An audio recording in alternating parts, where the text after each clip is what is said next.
Seigneur, la main du Seigneur nous touche ce matin. Et pendant que nous sommes debout, nous pourrons faire la confession de foi. Confessons notre foi dans le Dieu en qui nous croyons et laissons-le nous toucher ce soir, ce matin. Amen. Amen. Gloire à Dieu. Nous confessons ensemble. Je crois en Dieu, le Père Tout-Puissant, Créateur du ciel et de la terre. Je crois en Jésus-Christ, son Fils unique, notre Seigneur, qui a été conçu du Saint-Esprit et qui est né de la Vierge Marie. Il a souffert sous Ponce Pilate. Il a été crucifié, il est mort, il a été enseveli, il est descendu au séjour des morts. Le troisième jour, il est ressuscité des morts. Il est monté au ciel. Il s'est assis à la droite de Dieu, le Père Tout-Puissant, et il viendra de là pour juger les vivants et les morts. Je crois au Saint-Esprit. Je crois à la Sainte Église universelle, la communion des saints, la rémission des péchés, et la vie éternelle. Alléluia. Oui, ce matin, nous te bénissons, Seigneur, parce que nous savons en qui nous croyons.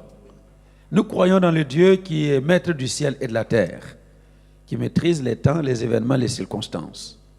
Et c'est en toi que nous croyons. Et ce matin, nous sommes là pour reconnaître qu'en dehors de toi, il n'y a pas d'autre Dieu. Tu es le seul Dieu vivant. Le Dieu qui appelle à l'existence les choses qui n'existent pas encore. Et elles viennent à l'existence comme tu les as appelées. Et ce matin, nous tournons nos regards vers toi parce que nous savons que notre salut ne viendra ni de l'Orient, ni de l'Occident. Notre secours ne viendra ni des puissants, ni des grands. Notre secours nous vient de l'Éternel qui a fait les cieux et la terre. C'est pourquoi nous te donnons toute la gloire. Parce que depuis notre temps d'enfance, tu as été là avec nous. Tu as pourvu à nos besoins. Tu as pourvu à l'air pour que nous puissions respirer. Tu as pourvu à l'eau pour que nous puissions boire. Tu as pourvu en santé pour que nous soyons là aujourd'hui. Tu as pourvu en moyens matériels et financiers pour que nous soyons entretenus jusqu'à ce que nous soyons ce que nous sommes aujourd'hui. C'est pourquoi nous te disons merci. Merci pour le don de la vie. Merci pour le souffle de la vie. Merci pour ta présence avec nous. Tu nous as tellement aimés que tu es venu mourir à la croix du Calvaire à notre place. Et si tu n'as pas épargné ton propre fils, mais tu l'as livré lui-même pour nous, à combien plus forte raison ne nous donneras-tu pas toutes choses avec lui? C'est pourquoi nous te disons merci parce que tu nous donnes la vie avec Jésus. Tu nous donnes la santé avec Jésus. Tu nous donnes le matériel avec Jésus. Tu nous donnes les moyens financiers avec Jésus. Tu nous donnes de bonnes relations avec Jésus. Tu nous donnes la restauration avec Jésus. Tu nous donnes tout ce dont nous avons besoin pour vivre avec Jésus. Et c'est pourquoi nous te disons merci ce matin. Prends la place qui te revient. Parle à ton peuple, agis au milieu de nous. Et quand le malade repartira guéri, nous te donnerons toute la gloire. Quand celui qui est découragé repartira âgé, nous te donnerons toute la gloire. Quand celui qui est venu avec préoccupation sera libéré de sa préoccupation, nous te donnerons toute la gloire. Quand ceux qui avaient du mal à pardonner vont commencer à pardonner déjà ce matin, nous te donnerons toute la gloire. Parce que nous savons que c'est l'œuvre de l'Esprit de Dieu et nous te sommes reconnaissants ce matin pour tous tes bienfaits. Sois glorifié, élevé, béni, exalté au milieu de nous, au nom de Jésus. Amen. Amen. Alléluia. Amen. Nous acclamons le Seigneur qui a fait pour nous de grandes choses. Il est bon. Amen. Amen. Gloire à Dieu. Alors, bienvenue dans la maison de Dieu. Merci à l'équipe de louanges, réduite mais excellente. Que Dieu vous bénisse et qu'il vous fasse du bien. Alléluia. Voilà. Merci. Je vous prie de prendre place.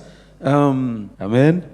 Voilà. Alors, je vais clôturer ce que nous avons commencé la semaine dernière. La semaine dernière, nous avons parlé de ce sujet important avec le premier livre de Samuel, 1 Samuel 30, verset 8.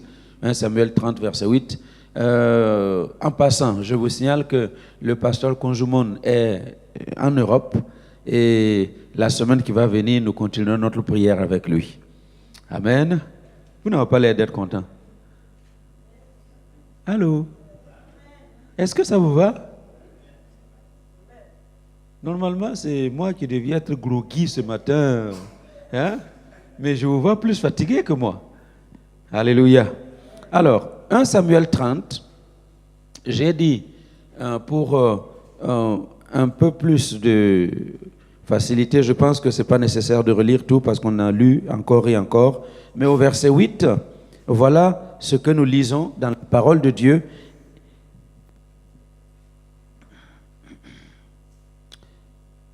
Au verset 8, « Et David consulta l'Éternel en disant, « Poursuivrai-je cette troupe? L'atteindrai-je » Et l'Éternel lui répondit, « Poursuis, car tu atteindras et tu délivreras. » Alléluia. Poursuis, car tu atteindras et tu délivreras. Nous avons parcouru ce texte en long et en large. Et nous avons vu comment Dieu a préparé des grâces pour nous. Comment il vient rencontrer les difficultés dans lesquelles nous nous trouvons. Nous avons constaté que beaucoup de gens se trouvent dans cette situation de David et de ses compagnons dans cette ville de Tsiklag, détruite, dévastée, brûlée.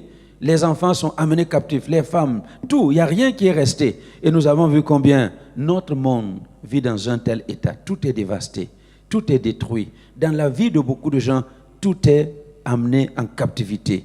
Alléluia. Et vous savez quoi?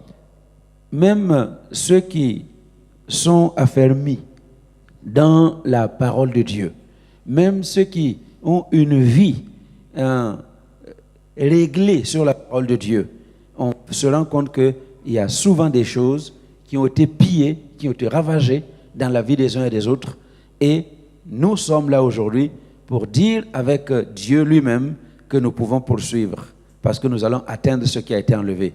Et nous allons délivrer ce qui a été enlevé. Alléluia. Laissez-moi vous citer quelques exemples. Jérémie 29, 11. Vous le connaissez? Jérémie 29, 11. Allez-y, dites-moi. Je connais les projets que j'ai formés sur toi. Projets de paix et non de malheur. Afin de te donner un avenir, n'est-ce pas? Et de l'espérance. Alléluia. Vous avez lu? Dieu a des projets de paix. Il a des projets de bonheur. Il a un avenir glorieux. Il a de l'espérance pour son peuple.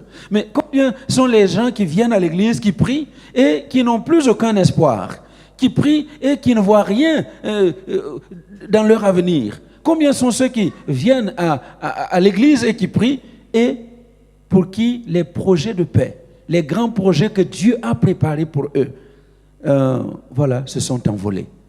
Pourquoi? Parce que le destructeur est venu voler ce que Dieu a préparé pour son peuple. Il a enlevé, il a amené en captivité. Et j'entends la parole de Dieu qui nous dit ce matin, poursuis, car tu vas atteindre et tu vas délivrer. Si ton espoir est englouti, eh bien ce matin, je t'invite à te lever parce que tu vas poursuivre cet espoir-là, tu vas l'atteindre et tu vas le reprendre d'entre les mains de celui qui te l'a enlevé. Si les projets que tu as au départ sont comme envolés, eh bien, je te dis de la part de Dieu ce matin, lève-toi, poursuis, car ces projets-là, tu vas les prendre et tu vas pouvoir les récupérer. Alléluia. Vous savez combien les enfants ont de grands rêves? Hein?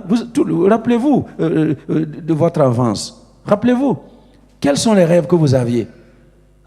Tous les enfants rêvent de devenir ceci, de devenir cela. La plupart rêvent de devenir pompier ou je ne sais pas quoi. C'est de grands rêves. Et au fur et à mesure qu'on grandit, ça y est, on a été tellement usé par la vie, on a été confronté à toutes sortes de choses sur notre chemin qu'on ne se permet plus de rêver. Est-ce que vous me comprenez? Et il faut que tu retournes à ces rêves d'enfant. Alléluia. Parce que ce que Dieu a décidé de faire, il va le faire. Alléluia. Je connais quelqu'un qui a eu dans son enfance le rêve de bâtir une église. N'est-ce pas, Kevin? Le rêve de bâtir une église. Passant devant les cathédrales, il était content. Oh là là, quand je serai grand, j'aimerais bâtir quelque chose comme ça. Pour Dieu. Amen. Et puis il a grandi. Et la vie a produit ce qu'elle a produit. Et je suis sûr qu'il y a eu des hauts, il y a eu des bas, il y a eu des choses qui pouvaient sembler anéantir ce rêve d'enfant. Et puis, devenu vraiment adulte, et ayant rencontré Jésus, ce rêve d'enfant renaît à nouveau. Alléluia. Amen. Ce rêve d'enfant renaît à nouveau. Et il est là, avec nous, en train de travailler dur pour que le complexe qui va abriter le Centre chrétien international El Shaddai devienne une réalité. Alléluia. Et quand ce sera fait, c'est un rêve d'enfant qui est devenu réalité. Amen. C'est pourquoi j'aimerais vraiment vous encourager. Retournez à votre rêve d'enfant. Ne perdez pas espoir. À cause de ce que vous avez vécu, à cause de ce que la vie a été dure pour vous. Alléluia. Tant que vous vivez, ce n'est pas encore fini. Alléluia. Tant que tu es sur cette terre en vie, ce n'est pas encore fini. Tu vas passer par les eaux, mais les eaux ne vont pas t'engloutir. Tu es certainement passé par le feu, mais le feu ne t'a pas brûlé et il ne te brûlera pas parce que c'est la promesse de Dieu. Il sera avec toi partout où tu es jusqu'à ce que ce rêve-là se réalise pour la gloire de Jésus. Alléluia. Jean 10, 10, vous connaissez ce fameux verset. Hein? Dites-le moi. Car je suis venu afin que mes brebis aient la vie et qu'elle l'ait en abondance. Alléluia. Vous connaissez ce verset, non? Que vous ayez la vie en abondance, ça veut dire quoi? Que vous ayez la vie en abondance. Hein?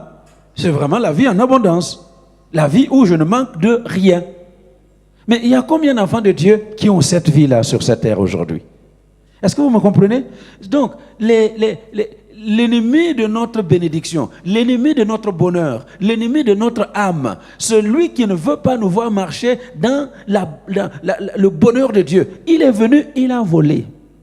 Il a arraché et il est parti. Mais j'entends la parole de Dieu te dire encore ce matin, lève-toi, poursuis, car tu vas atteindre et tu vas ramener. Ce bonheur qui semble être fini, être parti, tu vas le reprendre parce que c'est la promesse de Dieu. Alléluia, tu vas le reprendre. Quelle que soit la promesse que Dieu t'a faite, et tu as l'impression que cette chose-là ne va jamais se réaliser, lève-toi aujourd'hui, poursuis, parce que tu vas atteindre et tu vas ramener. Amen. Alors maintenant, sachant que nous sommes confrontés, en effet, à toutes ces situations qui nous ont été enlevées, nous avons vu la réaction humaine que David et ses compagnons ont adoptée. Ils ont commencé à pleurer, ils se sont retrouvés dans l'angoisse, dans l'amertume, et ça c'est l'attitude dans laquelle se trouvent la plupart des enfants de Dieu quand on fait un tour à gauche, un tour à droite, et on se rend compte que le bonheur promis n'est pas là, les projets promis ne sont pas là, l'avenir, comme m'a dit, glorieux est sombre, je ne vois rien. Eh bien, ce qui se produit dans la vie de beaucoup d'enfants de Dieu, c'est de commencer à pleurer, commencer à douter, commencer à se dire, mais ça, non, ça c'est, est-ce que c'est vrai? Est-ce que c'est aussi pour moi? C'est bon pour les autres. C'est entrer dans l'angoisse et dans l'amertume.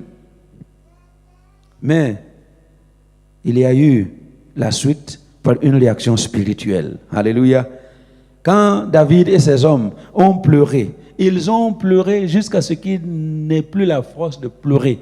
Quand ils ont fini de pleurer, David s'est dit, ah, ici là, au verset 6, assez pleuré, je ne peux pas continuer de pleurer. Et j'aimerais dire à quelqu'un, tu as assez pleuré. Arrête de pleurer. Alléluia. Tu as assez pleuré.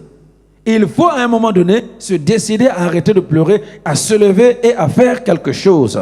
Donc, il a repris courage et je conseille à quelqu'un de reprendre courage ce matin. Ce n'est pas quelqu'un qui doit t'encourager, c'est toi-même qui dois t'encourager. David reprit courage. Il s'est encouragé lui-même. Parce que s'il ne s'encourage pas lui-même, ce ne sont pas ces soldats qui étaient en train de chercher à le lapider à mort qui vont l'encourager. Écoute-moi bien, ce n'est pas quelqu'un dans l'église, ce n'est pas un frère, ce n'est pas une sœur dans l'église qui va t'encourager pour que tu sortes de là où tu es. Il faut que toi-même tu te lèves et que tu prennes courage. Alléluia. Dans l'église, les gens n'ont pas fini de se chamailler pour des postes, se chamailler pour des positions, se chamailler pour des places, se chamailler pour ceci. Ils n'ont pas le temps de venir te dire, hé, mon frère, lève-toi, tu es tombé. Non, mais il faut que tu te lèves. Non, on est occupé à se dire, non, il faut que moi je reste à cette place-là. Non, il faut que le pasteur me lève à cette place. Encourageons-nous les uns les autres. Et si on ne t'encourage pas, encourage-toi toi-même. Alléluia. Ce ne sera jamais la faute des autres. Hein. Si tu n'arrives pas là où tu dois arriver, ce n'est pas la faute de quelqu'un. C'est ta propre faute. Alléluia. J'ai parlé, quand nous prions pour la bénédiction des jeunes, Je vous ai donné l'histoire d'un jeune, d'un juge 11, un certain Jephthé. Jephthé, qui est né d'une prostituée. Donc, dans le village, là, tout le monde l'appelait le bâtard. Voici le bâtard. À tel point que ses propres frères, ses demi-frères ont dit non, non, non, tu ne laisses pas ici. Va-t'en loin de nous, parce que nous ne voulons pas que tu hérites des maisons que notre papa a laissées. Nous ne voulons pas que tu aies une part dans quoi que ce soit de ce que papa a laissé. Tu pars au loin. Vous savez, si c'était en Europe ici, il allait attraper la dépression. Et puis c'est psychologue, psychiatre. Hein, oui, dans sa jeunesse, il a eu des blessures, il a été maltraité, et tout le monde, il va passer tout son temps à aller de cabinet de médecin en cabinet de médecin. Mais pas Jephthé. Jephthé a dit, ok, c'est vrai. Je ne connais peut-être même pas ma mère. Je suis là dans cette maison où on ne m'aime pas. Je n'aurai pas droit à l'héritage de cet homme qui m'a mis au monde. Mais alors, qu'est-ce que je dois faire? Jephthé a pris son destin dans ses mains. Il s'est dit non, je ne me laisserai pas faire. Et il a commencé à s'exercer. Il a commencé à travailler et à devenir un vaillant guerrier. Alléluia. Un vaillant guerrier. Écoutez-moi bien.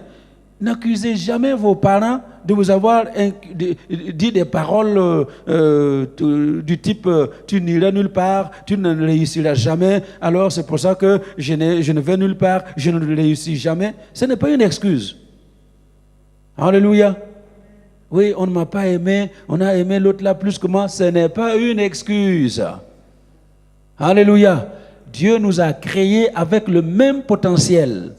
Et il veut que chacun aille à l'intérieur de lui-même, fouille ce qu'il y a à l'intérieur de lui et laisse exprimer tout ce que Dieu a mis en nous. Vous savez que c'est reconnu que même les grands savants, en fait, ils n'ont exploité que peut-être 10% du cerveau, de la capacité de leur cerveau que Dieu a donné.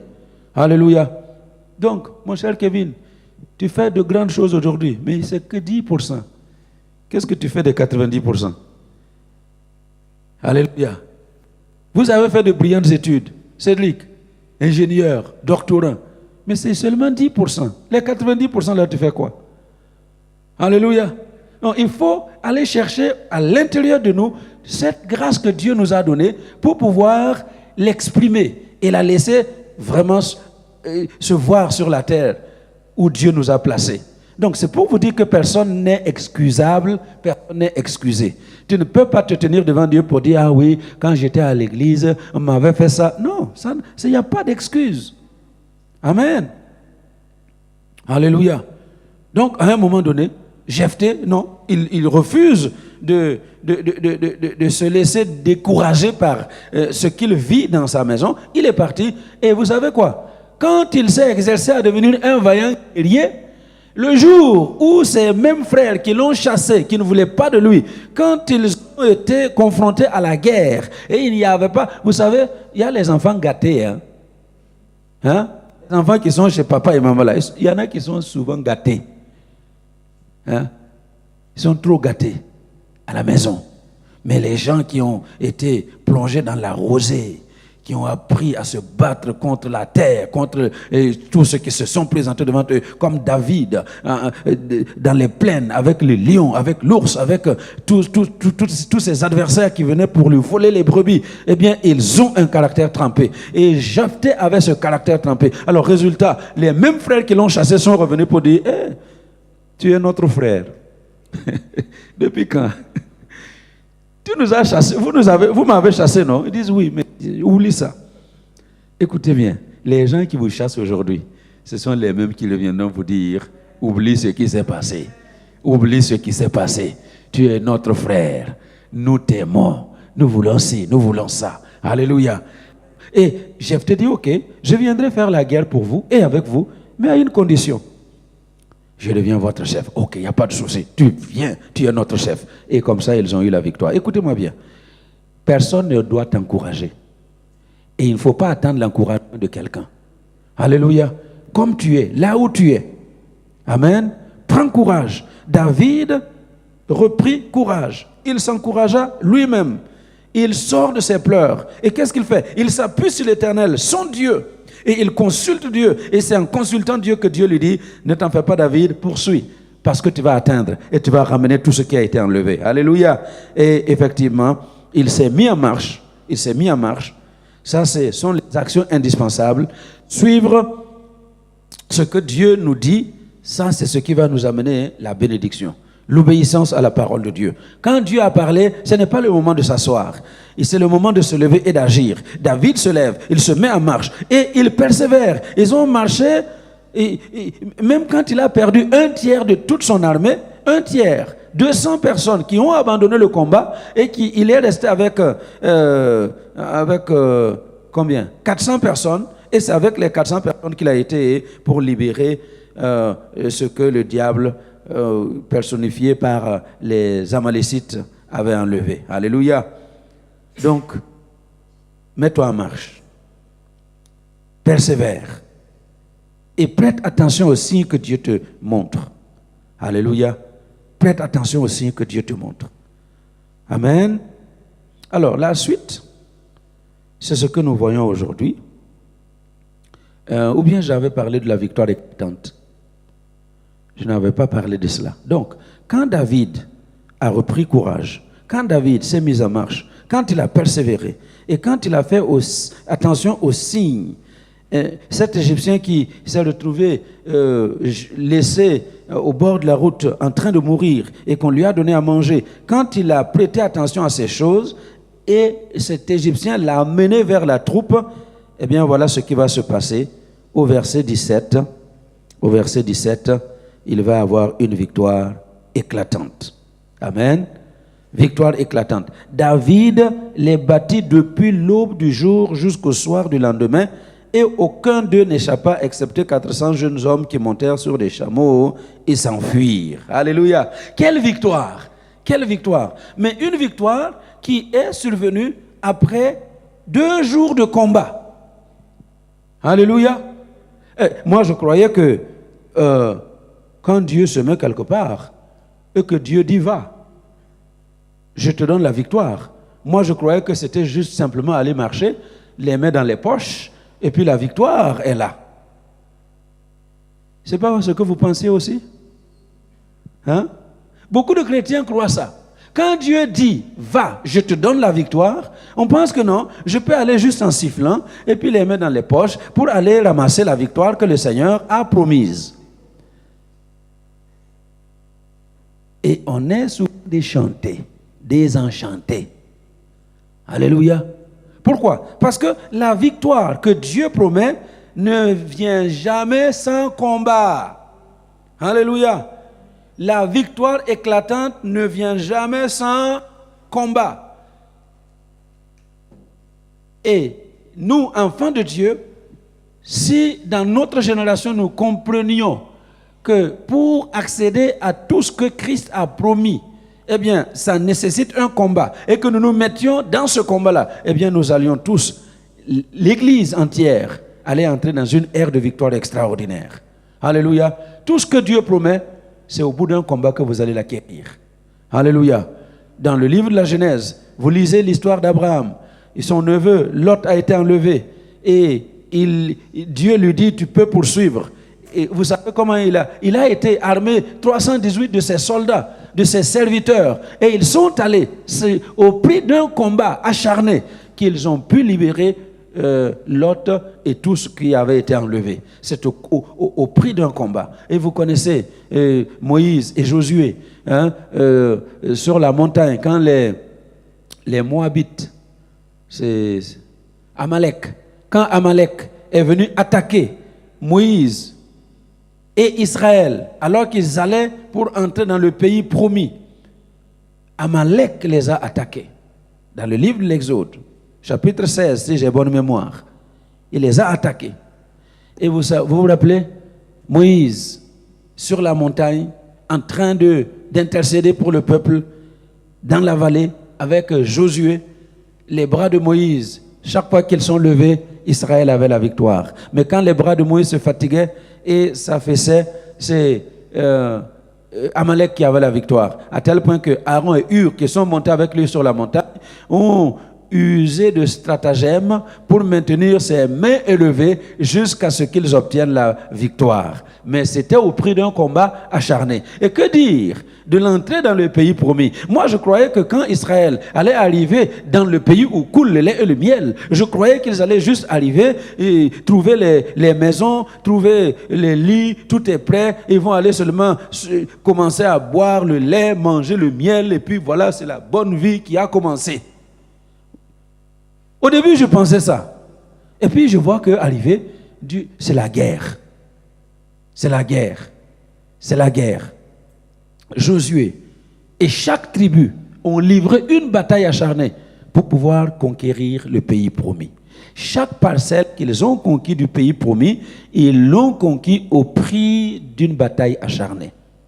Et quand vous vous rappelez l'histoire d'un certain Caleb, à qui on avait fait la promesse de la montagne d'Hébron, où se trouvaient les Anakim, les fils d'Anak, ceux-là qui étaient comme les Goliaths, des géants, c'était la race des géants. Quand les espions sont allés, ils sont revenus dire, oh là là, le pays est bon, en effet, il coule le miel, il y coule le lait, tout est magnifique. Regardez d'ailleurs les fruits que nous avons ramenés, une grappe de raisin, une seule personne ne pouvait pas le transporter. Il fallait 2 personnes accrochées à une perche pour porter une seule grappe de raisin. Vous m'entendez? Il dit, voilà les fruits. C'est vraiment un bon pays. Écoutez-moi bien. Tout ce que Dieu t'a promis là, c'est bon. Amen. Tout ce que Dieu t'a promis. Depuis le début de cette année, tu n'as entendu que de bonnes choses que Dieu a promises. Amen.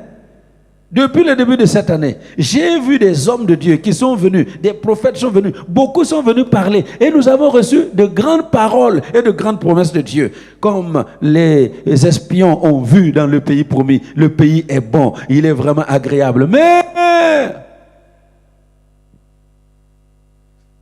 nous étions à leurs yeux comme des sauterelles. Écoute-moi bien ce matin. Il faut que tu laves ton cerveau de cette mentalité de sauterelle. Allô? Vous savez, on ne le dit pas, mais on n'en pense pas moins. Parce que nos attitudes, notre comportement montrent que nous avons encore une pensée de sauterelle. Allô? Est-ce qu'on se comprend? Quand Dieu dit, ceci est faisable, et puis tu fais le tour, tu vois la difficulté, tu vois les obstacles, et tu dis, Dieu a dit que c'est possible, mais ici, là, je crois que c'est plus fort que moi. Mentalité de sauterelle.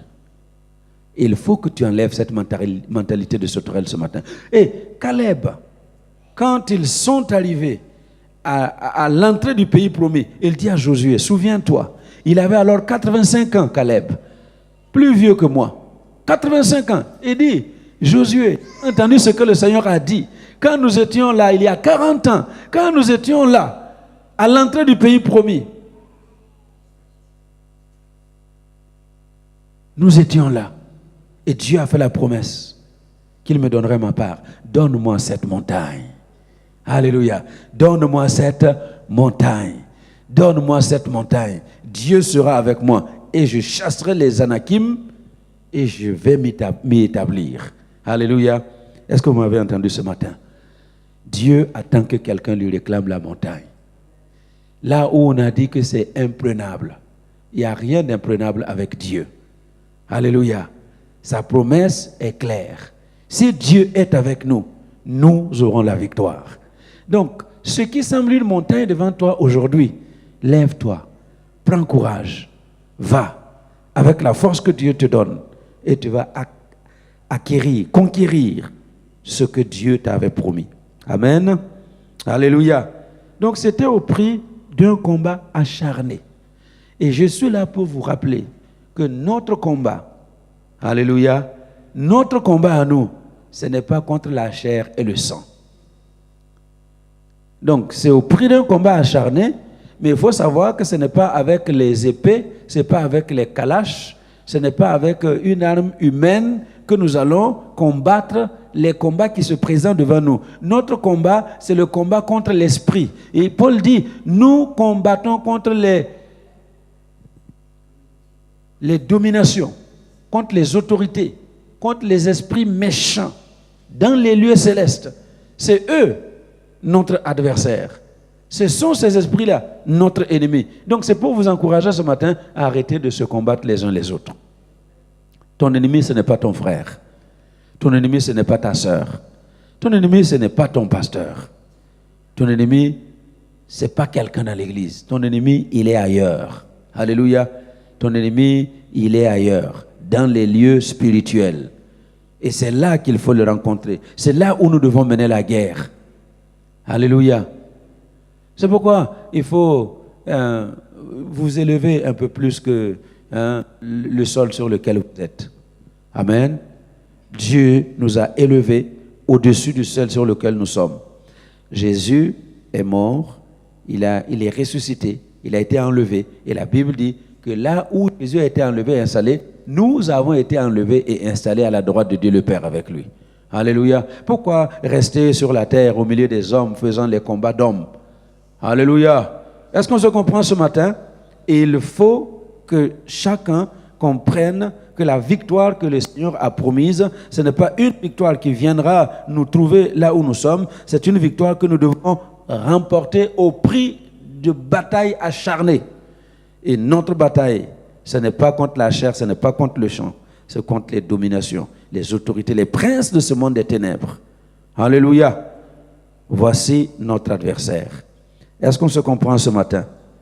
Alors, donc, il mène un combat acharné. Et regardez au verset 18, verset 19. David sauva tout ce que les Amalécites avaient pris. Alléluia. Il sauva tout ce que les Amalécites avaient pris. Et il délivra aussi ses 2 femmes. Il ne leur manqua personne, ni petit, ni grand, ni fils, ni fille, ni aucune chose du butin, ni rien de ce qu'on leur avait enlevé. David ramena tout. Alléluia. Tu vas tout ramener, mon frère. Tu vas tout ramener, ma soeur. Tu vas tout ramener. Tout ce qui t'a été enlevé. Eh bien, lève-toi, combat. Tu vas tout ramener. Rien ne va rester entre les mains de l'adversaire. La santé que le diable essaie de te voler, tu vas enlever ta santé ce matin et marcher en bonne santé à partir d'aujourd'hui. Tout ce que le diable t'a volé, tout ce que les promesses que Dieu a faites et qui semblent ne pas s'accomplir, eh bien, tu vas tout ramener aujourd'hui. Alléluia. Parce que c'est la promesse du Seigneur. David ramena tout. Il a poursuivi et il a tout ramené. Toi aussi, tu te mettras à poursuivre et je te promets que tu vas tout ramener. Amen. Et ce n'est pas tout. Au verset 20, ça c'est le summum. David prit tout le menu et le gros bétail. Et ceux qui conduisaient ce troupeau et marchaient à sa tête disaient, c'est ici le butin de David. Alléluia. C'est ici le butin de David. Eh bien, toi aussi, tu auras ton butin dans la bataille. Tu auras ton butin à la fin du combat. Pourquoi? Parce que Dieu prépare un butin pour tous ceux qui se livrent, qui se livrent à lui et qui acceptent d'entrer dans le champ de bataille et qui combattent. Amen. Rappelez-vous, un certain David, confronté à un très grand géant, Goliath. Alléluia. Il a ramené le butin de David. Amen. La tête de Goliath, c'était le butin de David. Et ici, les hommes qui étaient enlevés, les femmes qui étaient enlevées, les enfants qui étaient enlevés, tous ces troupeaux qui étaient enlevés, qui étaient amenés en captivité, eh bien David a tout ramené et c'est là son butin. Et de la même manière, toi aussi dans ton combat, tu vas ramener ton butin. Alléluia. Tu vas ramener ton butin. Les membres de ta famille qui ne sont pas convertis et tu es en train de livrer bataille dans la prière pour qu'ils se convertissent, tu vas les ramener comme butin de guerre. Alléluia. Oui, et c'est ce travail qui tarde à venir et tu es en train de combattre avec ardeur pour que cela se finisse. Eh bien, ça va se terminer. Tu viendras avec ton butin de guerre. Alléluia. Toutes ces choses qui vous semblent inaccessibles, persévérez dans le combat. Nous reviendrons tous ensemble avec le butin de guerre. Amen. Et ce ne sera plus le butin de David, mais ce sera aussi le butin de Madeleine, ce sera le butin de Kevin, ce sera le butin de Ryan, ce sera le butin de Jenny, ce sera je prends au hasard, ce sera le butin de Sarah. Chacun aura son butin. Amen. Parce que dans le combat où nous sommes engagés, Dieu nous promet la victoire. Amen. Alors, regardez dans le livre de Ésaïe 49, Ésaïe 49, ça c'est Isaïe achève ce que je vais vous dire ce matin. Parce que tout ce qui est enlevé, il n'y a rien à faire. Dieu va nous permettre de le ramener. Isaïe 49, versets 22 à 26. Isaïe 49, versets 22 à 26. Je vous lis. Ainsi a parlé le Seigneur, l'Éternel. Voici, je lèverai ma main vers les nations. Dieu promet de lever la main vers les nations. Je dresserai ma bannière vers les peuples. Et ils ramèneront tes fils entre leurs bras. On relit, puisque c'est affiché maintenant. On peut le relire ensemble? Relisez avec moi. Ainsi a parlé le Seigneur l'Éternel. Voici, je lèverai ma main vers les nations, je dresserai ma bannière vers les peuples, et ils ramèneront tes fils entre les bras. Ils porteront tes filles sur les épaules. Des rois seront tes nourriciers, et les princesses te nourrissent. Ils se prosterneront devant toi, la face contre terre, et ils lécheront la poussière de tes pieds. Et tu sauras que je suis l'Éternel, et que ceux qui espèrent en moi ne seront point confus. Le butin du puissant lui sera-t-il enlevé? Et la capture faite sur le juste échappera-t-elle? Oui, dit l'Éternel, la capture du puissant lui sera enlevée, et le butin du tyran lui échappera. Je combattrai tes ennemis et je sauverai tes fils. Alléluia. Est-ce que vous avez compris ça? Amen. Voilà la promesse de Dieu. Le butin, ce que l'adversaire avait volé de ta vie, ce que ces puissances des ténèbres avaient volé de ta vie, Dieu dit qu'ils vont lâcher leur capture. Et je le confirme ce matin, ils vont lâcher leur capture. Alléluia. La capture du puissant lui sera enlevée. Le butin qu'il avait pris lui sera enlevé. Alors ce matin, nous allons avec toute la grâce de Dieu et nous voulons voir sa faveur nous accompagner dans la victoire au nom de Jésus. Amen. Alléluia. Alléluia. Alors, je conclus avec le comportement que nous devons avoir quand nous sommes dans la victoire. Je développerai ça au culte de midi, mais pour le moment, on va s'arrêter là. Il y a un comportement que l'on doit adopter quand on est dans la victoire. Amen. David, quand il est revenu avec le butin, vous savez ce qu'il a fait, Il n'a pas fait comme les chrétiens. C'est mon mien, c'est à moi, personne ne doit toucher. Tu ne sais pas à quel prix j'ai obtenu ce travail. Tu ne sais pas à quel prix j'ai obtenu ce que j'ai. C'était au prix d'un combat acharné. J'ai jeûné 40 jours. Et puis j'ai fait ci, j'ai fait ça. Alors, toi, tu n'es pas au courant. Et on garde. Et on prend tout pour nous. Non. David, quand il est revenu avec le butin de David, alléluia, il n'a pas gardé tout pour lui-même. Amen. Et vous avez vu comment les méchants hommes qui étaient avec lui ne voulaient même pas qu'on en donne à ceux qui étaient restés. Ceux qui étaient fatigués là, qui sont restés. Non. Ils sont pas venus avec nous. Alors on ne va rien leur donner. David dit non, on ne peut pas se comporter comme ça. La part sera la même pour ceux qui ont été sur le champ de bataille comme pour ceux qui sont restés auprès des bagages. Alléluia. Il a été généreux. Il a été généreux. Alors quand le Seigneur va te donner la victoire, sois généreux, même avec les gens qui t'ont insulté pendant que tu étais dans la galère. Sois généreux, même avec ceux qui ne voulaient pas te sentir. Sois généreux. Alléluia. Partage. Parce que c'est une grâce de Dieu que tu vives et que tu obtiennes une telle victoire. Alléluia. Est-ce que ça va? Alléluia. Alors, que le Seigneur vous bénisse, que le Seigneur nous aide à comprendre que c'est vrai, nous sommes engagés dans un combat, mais c'est un combat dont la victoire est certaine. Christ a déjà gagné pour nous. Et nous allons simplement dans le flot de son combat pour saisir la victoire. Amen. Soyez bénis au nom de Jésus.